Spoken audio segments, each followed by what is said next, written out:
Nous prenons Ésaïe chapitre 55 et le verset 8. La Bible dit, c'est Dieu qui parle. Car mes pensées ne sont pas vos pensées et vos voix ne sont pas mes voix.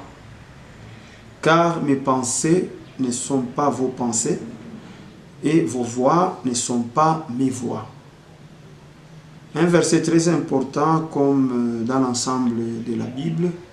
L'apôtre Paul a dit, toute écriture est inspirée et utile. Ce n'est pas utile parce que toi tu trouves que c'est utile parce que Dieu a dit que c'est utile et Dieu a déclaré utile. Donc dans la marche de la foi, c'est Dieu qui fixe l'utilité.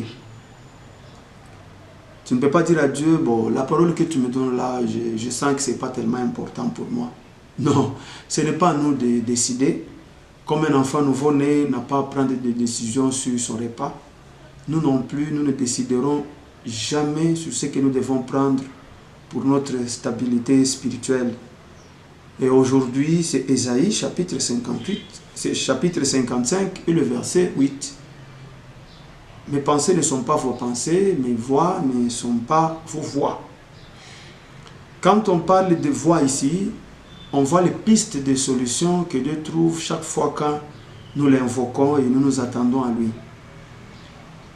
Chaque fois qu'un homme prie, des fois, il se fixe déjà certaines idées, des fois, il a déjà certaines pistes de solutions à son problème.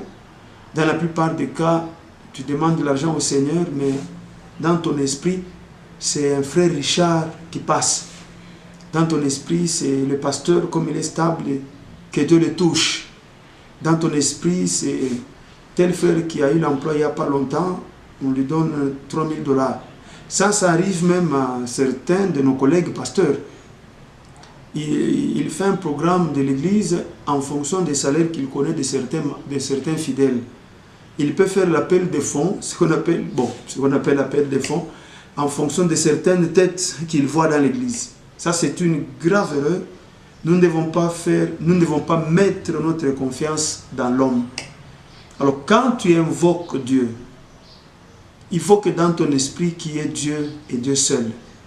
Et laisse à Dieu la liberté de créer lui-même les pistes de solutions pour que tu aies ce que tu veux.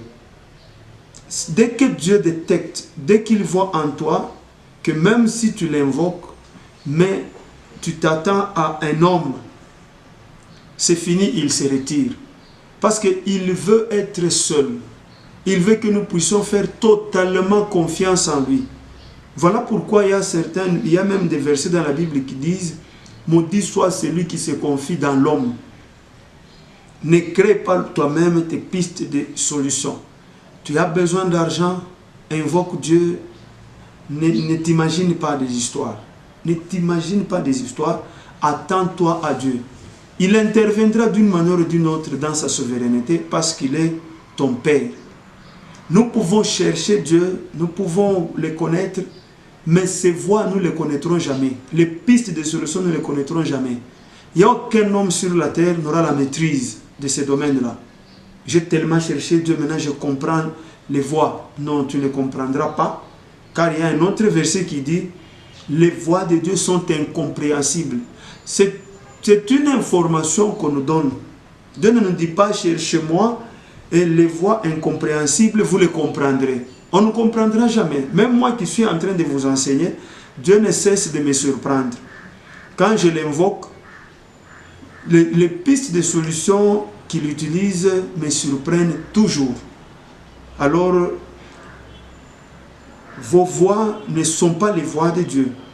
Vos pensées ne sont pas les pensées de Dieu. Attendez-vous totalement à Dieu. Ne créez pas de pistes de solutions. Lui-même, il sait quelle est la voie qu'il va utiliser pour vous faire parvenir ce que vous lui avez demandé. Que Dieu vous bénisse.